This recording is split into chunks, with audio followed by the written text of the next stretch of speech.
All of these needs are the ego-based needs that cost us money and cause you to make bad decisions. It's really simple. I want to talk about game time decision making, which is value-based decisions. We have to make very quick decisions.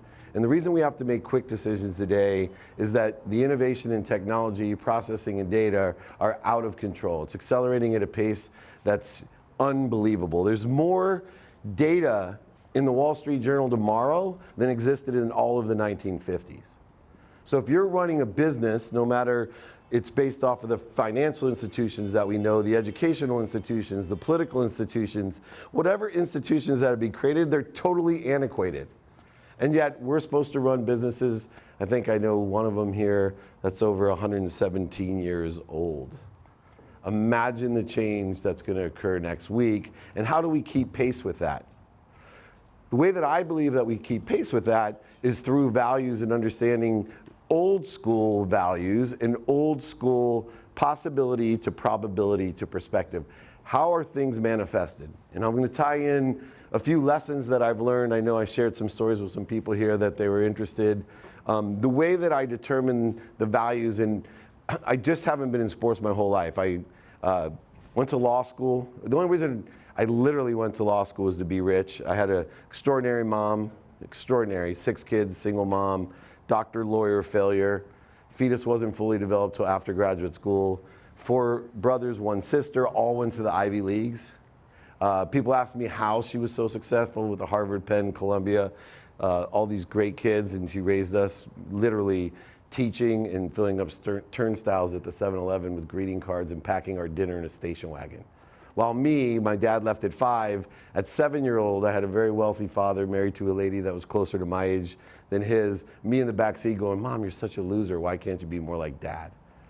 I've learned my lesson because my mom had 2 gifts of being a parent. So we'll start with parenting advice, which is great employment advice as well. 1, wake your kids up at 5 a.m., period. They will not have enough energy to get in trouble. That was her first parenting thing. The second is, you wouldn't recognize it, but she was a black belt in the martial arts. She was a 3rd-degree black belt in the martial art of Jewish guilt. So those 2 weapons alone, you can run a business on, and it beats all technology and acceleration. Anyway, I went to law school to be rich. I wanted to be rich to buy my mom a house and a car. I grew up happy.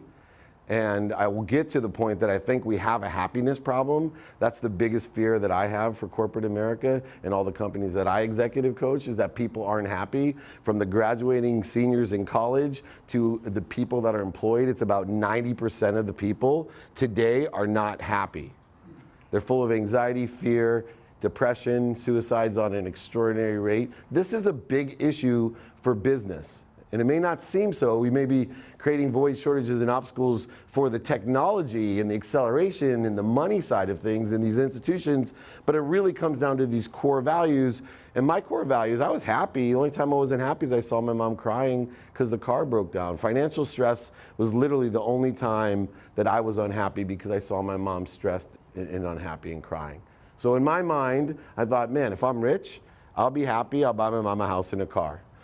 I reverse engineer where I went to law school by what graduates and what type of job makes the most money. So I saw that oil and gas litigation made the most money. I went to Tulane Law School, studied maritime law. When I graduated, 2 job offers, 1 to be an oil and gas litigator, the other was to sell legal research online.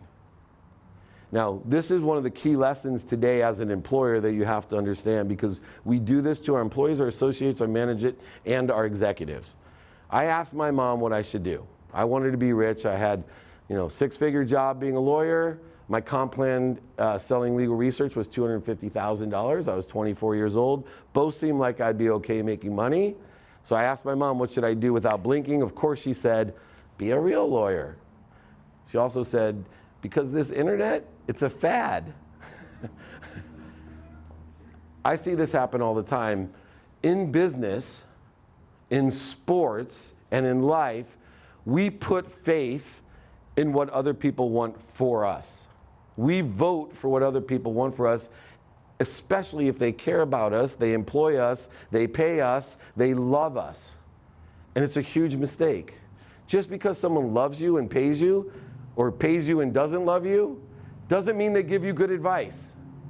And we're going to go down with things moving so quickly, the wrong path if we're voting for the wrong things. You have to vote for what you believe in when you're making your decisions. You need to vote and put faith in what you want. Because what happens to most people is they put faith in what other people want for them, their bosses, their management, their parents, their friends, their kids. They put faith in what other people want, and they're able to manifest it, possibility to probability perspective, and then they're resented. They're unhappy.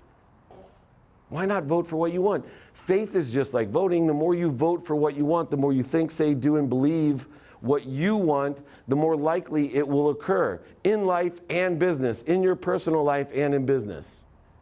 And it's missed today all the time. So for the first time in my life, I voted against my mom. I went into the internet 9 months out of law school. I was a millionaire. I bought my mom a house and a car, continued on to the Silicon Valley where I ran and raised money in Sand Hill Road, in the wireless proxy service space, the middleware space, with a company called EveryPath. I learned all of these different things about technology with no technology or engineering background at all. My skill set was sales. I stuck to what I knew. I'm not sure consciously I knew, but I stuck to the fact that I was a born salesperson and I could raise money because I could sell. And somehow I sold my way into being the CEO of the world's first smartphone, Samsung's first Windows CE device at 32. I was a multimillionaire because I could sell. And at that time, I truly believed that money bought happiness. Now, the interesting thing about money is that it's a lot like faith, in my opinion. Money is a currency, right? It's an object of energy that you put into the flow. And that today is mostly accommodated by Amazon. And I guess Alibaba in the East, what, they have a $30 billion day or whatever it was. But it's accommodated, that currency you put into the flow and you get what you want. And if you have a green card, you can get so much. If you have a gold card, a little bit more, platinum card more. But if you have a black card, you can buy whatever you want on Amazon. The same thing holds true with your faith. Faith is a currency. It's just at a higher vibration. What you put faith in, what you think, say, do, and believe, and even the unconscious competency that you have. As an executive, you have an unconscious competency that has placed you there. What is an unconscious competency? It's the quantum memory, your DNA. It's your own individual fingerprint on life. It's the personality traits that you were born with, the characteristics, the obsessions and addictions. I believe you could drop all of us anywhere in the world and we'd end up executives. Just like I believe you could drop all the money in the world in the desert, it would redistribute itself to the same people. Because faith is a currency the same way money is a currency. And the people who have green card faith, they kind of vote for what they want. They get this much of what they want. If you have gold card faith, you get a little bit more, platinum card faith. But if you have black card faith for what you want, as an executive, not just in your personal life, you'll be amazed how quickly it comes, even faster than Prime. It'll come faster than Prime. You can do it yourself. Well, anyway, I moved forward with this philosophy that money bought happiness until I had everything. I had 3 daughters. I married my dream girl that I met, and my wife in the 4th grade. She hated me. That actually reaffirmed that money bought love because I couldn't imagine at 29 I was any better looking than when I was young. She's going to kill me when she sees this video. But the amazing thing is, and I was telling this story earlier, is I had everything. I literally had everything. Anything I wanted to buy, I had. I couldn't believe this was my life. In fact, my biggest problem was I didn't feel worthy of it. I remember lying in bed in a huge home in Rancho Santa Fe with a Ferrari, a Porsche, a boat, motorhome, whatever I wanted, thinking to myself, oh my God, I'm not happy. How the hell did I make all this money? My mom made $17,000. I'm not happy. And I started putting faith in what I didn't want. I started surrounding myself with the wrong ideas, the wrong people. And I see this happen all the time, not just in people's personal lives, but people that are executive, especially in their professional lives. They're stuck. They're stuck because their quantum memory has them in a place and they've forgotten how they got in there. They've forgotten what values got them there. That's what happened to me. In fact, it happened so bad that 2 years before I lost everything, it was over $100 million, And I promised a few of you that I would tell you. Someone asked me, how could you be dumb enough to lose $100 million? That was you, David, right? 2 years before I lost everything, I learned my values, and I'll tell you how. Number one, when I was 30 years old, my father, who left when I was 5, who was my hero, at 10 years old forgot my birthday and made a big mistake. Told me that he didn't believe in birthdays, he didn't forget my birthday. Now I was smart enough at 10 years old to realize that my dad was a liar. He was a manipulator, he was an overseller, a back-end seller. And I went from loving my dad, idolizing him, to hating him. But at 30 years old, he sent me a birthday present for the first time in 20 years. He sent me a beautiful blazer that fit perfectly. But when I opened it, I was so excited because it fit perfectly. It meant that he asked my wife what my sizes were. But I opened it and he had torn all the pockets out from the inside. So I called him immediately and I'm like, Dad, why are you torturing me? What did I do to you to deserve this on my 30th birthday? He said, what are you talking about? That's the greatest gift I could give you. I said, what are you talking about? He goes, I gave you that jacket to remind you of me, that you're just like me. I immediately said, what, an asshole? I wasn't joking. I literally was so upset. I couldn't imagine how sick he was to do this to me. But he said, no, you're just like me. He said, I don't want you to be just like me. I don't want you to be the richest man in the cemetery. I want you to understand and hang that jacket in your closet to remind you every day that you're not taking anything with you when you're gone. 2 years before I lost everything, this came to me, and no more than the next day I'm playing golf with my best friend from the 4th grade, the boy who asked my wife at 6th grade camp to go steady in front of everyone, and she said no, tell him to ask me himself. So I threw an egg at her, which is why it took me so many years to marry her. But we were golfing together, and I asked him, why don't we hang out anymore? He said, because I don't like who you hang out with. And I said, oh, well, I'm not doing what those guys are doing. And he said, well, Dave, you can lie to me, but don't lie to yourself. No more than 2 weeks from then, now at this time, I had already moved and started working for Leigh Steinberg here in Orange County. And it was my dream job, which just fed into the fact that I could manifest whatever I wanted and how much in control I thought I was. Meanwhile, at the home front, I came home at 5:30 in the morning, completely intoxicated and probably other things, lying to my wife, told her I was at a business meeting in Orange County. We still lived in Rancho Santa Fe. I was commuting back and forth. And I walked in, and my wife, for the first time in my entire life, told me she wasn't happy. Now, I immediately went to bed really pissed. I was drunk, probably high, but I went to bed pissed, going, are you kidding me? I've given her everything, these kids, this house. I woke up in the morning even more upset. Angry, thinking about what lawyer I was going to hire. And then all of a sudden, I started thinking about that jacket in my closet. I started thinking about my best friend. And I started thinking about why or how my wife couldn't be happy. And I was blessed. Because the last thing my wife told me is, you better go take stock in who you were and what you want to become, or I'm leaving.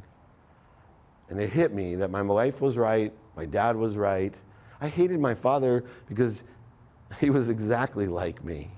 All the things I hated about myself. So I went and outlined these values that helped me write this book. And these values helped me as I've been around the owners, Tillman Fertitta, Kroenke, Jerry Jones, all these great owners. The one thing that I've learned from all of them is they make their decisions based on values. There's no great quantitative analysis going on when they buy Mastros. It's literally off of their values. They look, and these are the values that are most common in the most successful people. As I have my Playbook to Success podcast, all the great athletes, great CEOs, great spiritual thought leaders, they all have these same 4 values. And I'm going to go through them really quickly, or at least enough time. Number 1, I wrote down gratitude. I lost my gratitude. I grew up with nothing but gratitude.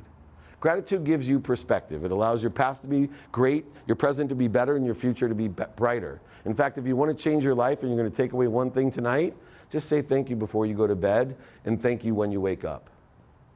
I guarantee you, Quantitatively, your life will change if you can do that 30 days in a row. It will become part of that quantum memory that you had. I lost my gratitude. The saddest thing about gratitude is, anybody here think they can say thank you 30 days in a row? Everybody does. Here's the saddest thing. By tonight, half of you won't say thank you. By tomorrow morning, another half of you won't say thank you. And within 3 days, almost all of us won't say thank you.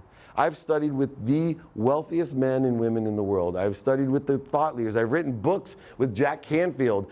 All of them will agree that gratitude is the easiest way to change your life, but yet we're so far in our own way, most of us will not say thank you, even though we know it's the easiest, cheapest, and fastest way to change our lives. Change your way you look at things, the things you look at change. The second thing, and in my life was really important, and we have to institute these values. It's funny, in my business, people come in, they dream about being Jerry Maguire. Oh my God, I get to work with Dave Meltzer and Warren Moon and all these great people, and they're like, oh, what are you going to teach me? What are you going to teach me? I'm like, gratitude. 2, forgiveness. Forgiveness, gratitude will give you perspective, but forgiveness will give you peace.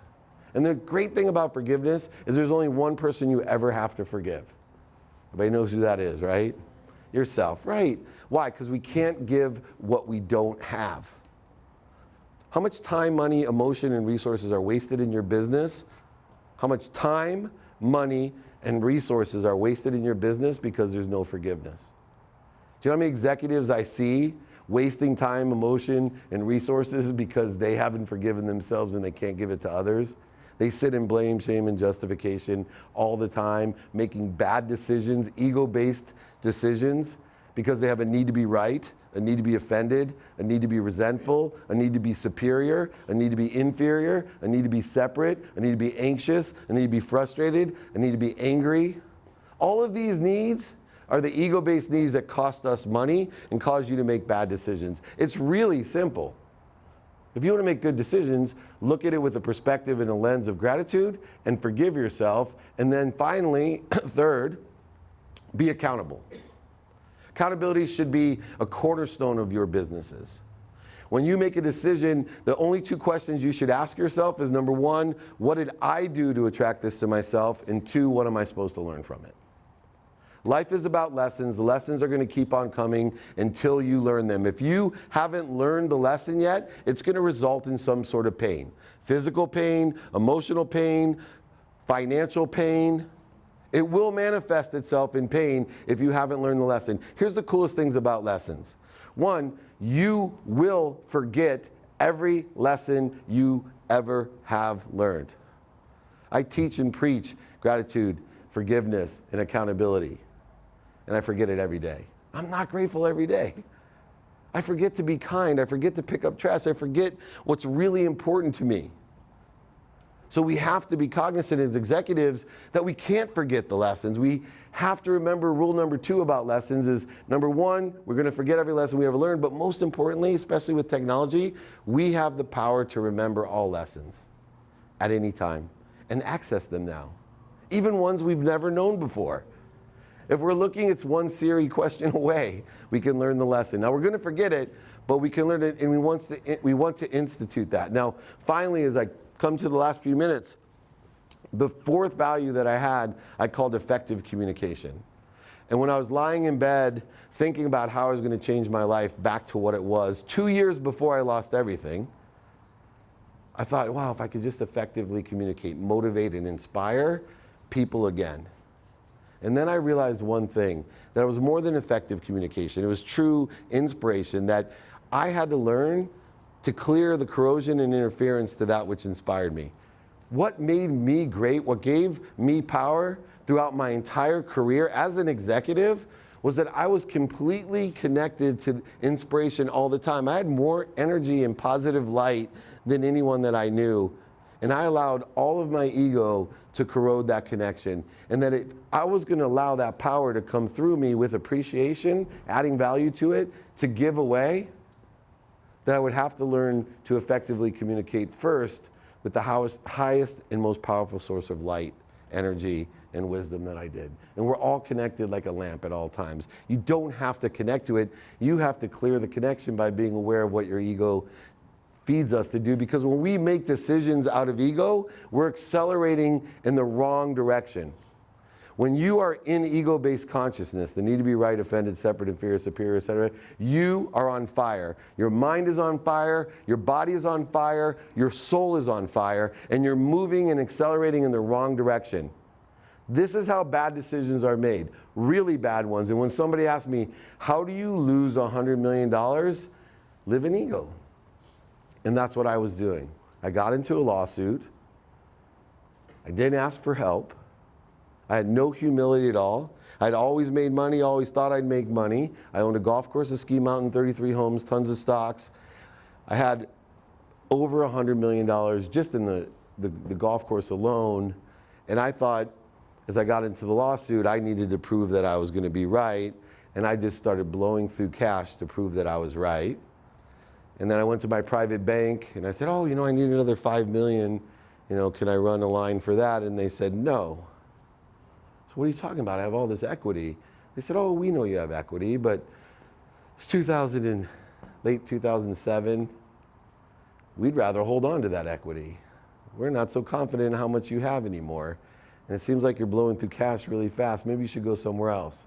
And very quickly, when you have that much, the bills keep coming. And God forbid you miss one payment, but you still got the lawyers to handle, and then maybe there's a malpractice side of the lawsuit and you end up actually losing the countersuit and getting a judgment against you. And all of a sudden, things really spiral.